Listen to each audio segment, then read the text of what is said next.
Zack Snyder's war on the DCU has intensified. More shots have been fired, and you're going to be more shocked than Hassan Piker's dog. This is after the fallout from Zack Snyder's photo heard around the world with the caption, "Henry Cavill is Superman." This was taken as a war cry by his base, and the Restore the Snyderverse movement has never been more riled up. But October 19th, Zack Snyder posted a new photo where he was a bit more careful with the wording, this time of a never-before-seen photo of Joe Manganiello as Deathstroke.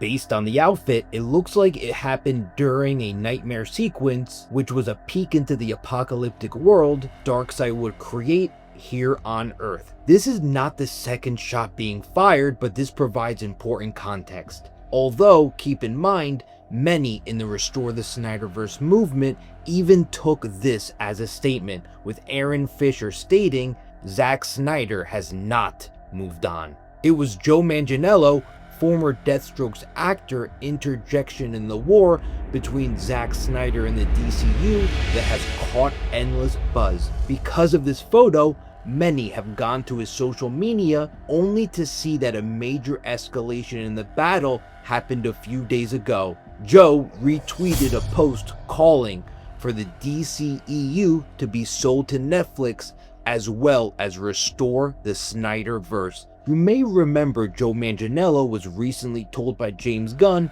he will not be Deathstroke in the new DCU. Clearly, Joe has not given up on wanting to play the character and is looking to do so any means necessary. This shouldn't come as a surprise. Deathstroke had a major role in the DCEU. At the end of Zack Snyder's Justice League, he was told Batman's identity, which would lead directly into Ben Affleck's solo film, The Batman. Deathstroke was set up to be the main antagonist in this movie. The original script was written by Ben Affleck and Jeff Johns, and those who read it praised it immensely. He would also appear in Justice League 2 and 3, accompanying Batman and even the Joker in a group of survivors. Quick trivia fact, Joe Manganiello was Flash Thompson in the 2002 Spider-Man movie. As a result, some have petitioned him to return as Flash and Agent Venom.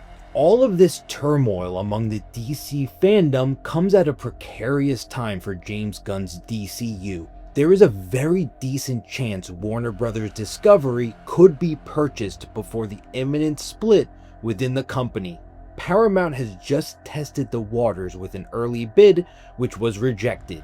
Many other companies are rumored to be preparing bids themselves, including Amazon, Apple, Comcast, and Netflix, although Netflix directly shot down this speculation. On October 8th, Netflix co-CEO said, "We come from a deep heritage of deep builders rather than buyers, and big media mergers don't have an amazing track record, so I'd put them on the bottom of the list of potential buyers." There aren't any projects until Lanterns, which will release in early 2026. Supergirl starring Millie Alcock releases in June, and small budget horror film Clayface in the fall. James Gunn needs the DCU to be seen as profitable and favorable by the time a potential merger concludes. Good news for DCU fans, however. In a recent poll among movie fans with over 42,000 people voting,